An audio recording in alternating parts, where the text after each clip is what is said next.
Alright, mga kababayan, mga kaibigan, mga katokis, mga kapots, mga kabirador. Kamusta po kayong lahat? And once again, welcome po muli dito sa Simply Talkies Vlog. It's been a while na gumawa tayo ng maiksing video para sa mga reaction, komento at opinion sa mga maiinit na balita, no? As usual, nandito pa rin po tayo sa loob ng sasakyan. So yung mga may issue sa pagbablog ko sa loob ng sasakyan, edi kayo na, no? Pakialam ninyo. So, mga kababayan, no, tayo po ay muling magkokomento sa mainit na usaping pangpolitika sa ating bansa. Disclaimer na, no, hindi po tayo nababayaran ng mga politiko. Wala pong nagbabayad sa atin ng mga mali-maleta. Ang tangi pong bayad sa atin ay ang monetized channel ng ating YouTube. Saka yung mga nagbibigay dyan ng mga super chat or super stickers, no? So yun lang po. Pero yung mga iba kasi dyan ng mga pikon na sa atin, sinasabing bayaran tayo. Oo. May bayad naman po talaga kaming mga YouTubers, lalo na kung monetize ang aming channel. Ngayon kung may iba pa kayong insinuation na bayad ako, labas nyo ebidensya. Ebidensya na po ang labasan ngayon. Kayo, kaya kong labasan ng ebidensya ang bayad sa akin ni YouTube. Oo. Pero kayo, kung iba pa yung paratang ninyo, no, magchichismis kayo dahil galit na kayo dahil binibira ko ang mga idol ninyo, maganda, labasan nyo na ako ng ebidensya na binayaran ako ni ganitong politiko o sino man, except kay YouTube o kay Google, para magkaalaman, di ba? O, yan po. Ngayon, ang usaping natin ngayon ay tungkol nga sa bayaran. Oo. Ha?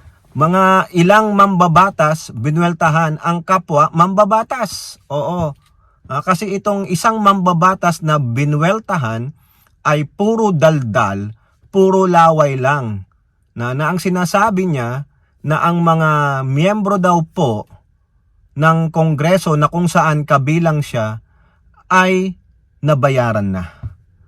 Lalong-lalo na yung mga nasa House Committee on Justice members.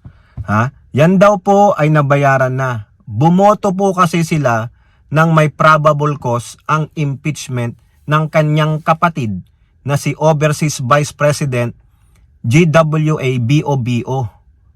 Ang nagsasabi po na nagkabayaran na daw po ay walang iba kundi yung walang moralidad. Na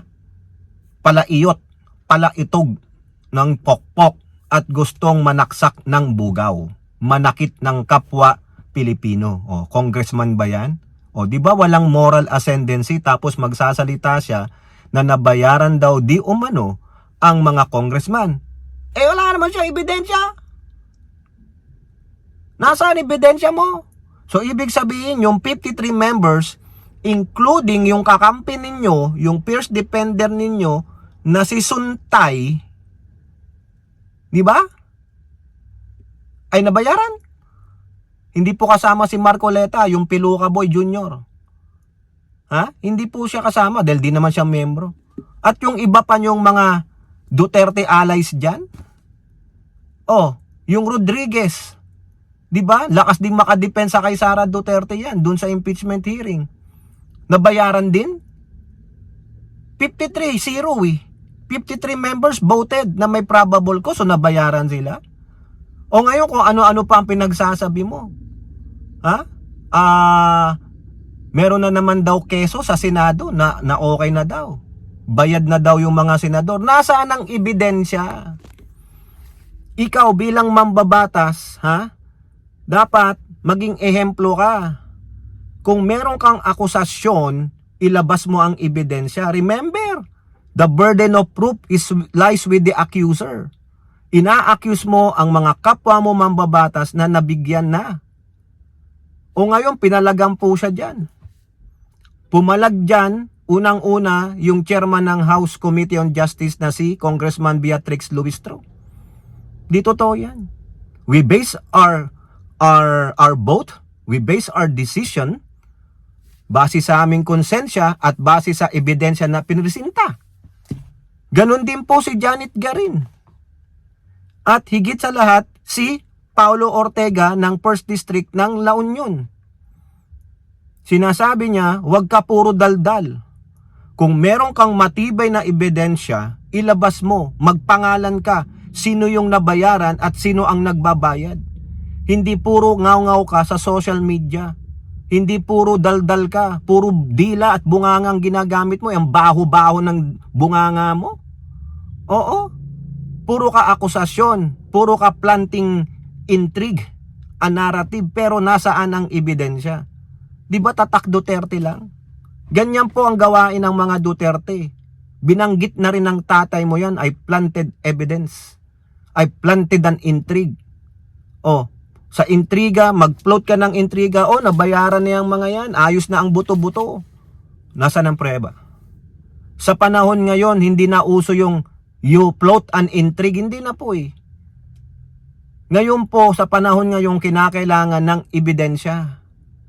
Biruin mo, mambabatas ka? Dakilang chismoso ka? Anong klaseng mambabatas ka? Anong klaseng mga tao ang bumoto sa'yo, nagluklok sa'yo? Ano, mga chismoso at chismosa rin? Mas gusto pa nila yung ganyang mambabatas, ang manira? Nasaan ang ebidensya mo na may nabayaran at nagbayad? Kakastiguhin ko. Tutulungan pa kitang kastiguhin ko. Sisirain ko ang pagkatao. Ganon. Kasi, biruin mo, tumanggap ka ng bayad. Hindi mo man lang inanalisa, tinimbang yung bigat ng mga ebidensya na pinresinta. Pero ang mahalaga sa'yo, bayad. Di ba? Anong klaseng tao ka? Pera-pera ka lang pala? Natatapalan ang iyong pagkatao ng pera? Ganun sana, Mr. Duterte. Ikaw pulong eh. Ikaw yot-yot man eh. Tutulungan pa kita na ilambas yung mga yan. Kung yung 53 doon ay nabigyan ng pera, tutulungan pa kita. Oo, mumurahin natin hanggang sa kaibuturan ng kanilang buto, yung mga yan. Oo, sisiraan natin. Papakita natin ebidensya mo. Ayan oh, sirang-sira kayo, natanggap kayo ng pera. Kunwari pa kayong naghiring-hiring, yung pala mga mukhang pera kayo. Kaso ang problema, Mr. Pulong Duterte na pala iyot, wala kang ebidensya. Ano ebidensya mo? Yung bunganga mong napakabaho. O ngayon, hinahamon ka, lalo na ni Paulo Ortega. Oh. Labas mo ebidensya mo. Labas mo mga pangalan para magkaalaman. O, mamaya baka magplanta ka naman ng ebidensya because gawain nyo yan. Diba? Di ka ba nahihiya niyan? Diba? O ngayon, pasok naman tayo kay Larry Gadon. Ganon din. Bayad din ang tinutukoy ni Larry Gadon. Ha? Ano po ang patama ni Larry Gadon? Sang sabi niya, ang mga totoong binayaran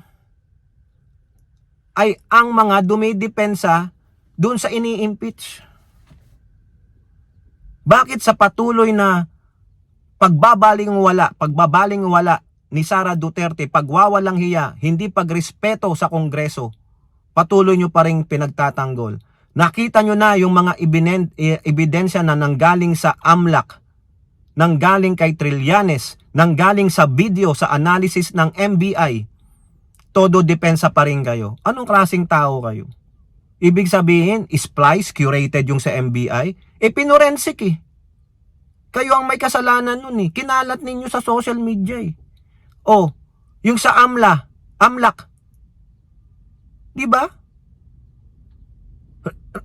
Sila ang may research. Kayo ba may ebidensya kayo na hindi totoo yung sinasabi ng Anti-Money Laundering Council? Ha? Meron ba kayong access sa record sila? O anong klaseng research ang ginawa nila? Di ba ganun dapat eh? Hindi kayo, puro payo deflection eh. Puro sasabihin nyo kasi bagong hire eh. O, ngayon, sabi ni Gadon, yung mga nagtatanggol kay Sara Duterte, sila ang totoong binayaran. Ang question ko lang kay Gadon, pareho ng tanong ko kay kay Palaiyot, kay Pulong Duterte. Nasaan ang ebidensya? Para fair tayo mga kababayan. O, Secretary Larry Gadon, so sinasabi mong silang totoong binabayaran, maglabas ka rin ng ebidensya para fair tayo. Para hindi lang yung kinakampihan natin o dinidepensahan natin yung mga congressman na totoong nakinig, nag-analisa, bumoto dahil sa dami ng quantum of evidence, o di ba? Shout out kay Attorney Conti. Ngayon, Larry Gadon, sige. Para fair. Ha? Sinabi mo yung mga nagtatanggol kay Sara Duterte ang mga binayaran. O labas ka rin ng pangalan. At magkano? Para fair. Wala tayong kampihan. Di ba? Hinihiling natin si Paulo Duterte na maglabas ng ebidensya. Ganun ka din, Larry Gadon. Wag lang din puro laway. Pasensya naman sa mga idol ni Larry Gadon. Tulungan nyo po si Larry Gadon na makapaglabas ng mga ebidensya ng mga vloggers o mga taong nagtatanggol kay Sara Duterte after na makita, madinig yung mga ebidensya. Para fair tayo, mga kababayan. Ha? O kung wala, pareho lang sila ni Pulong Duterte. They have the common denominator. Ano yon? Laway-laway din. O, di po ba? O, kayo po, ano pong inyong masasabi? Comment down below and don't forget to like and share. Hope to see you on the next videos. Bye-bye. God bless.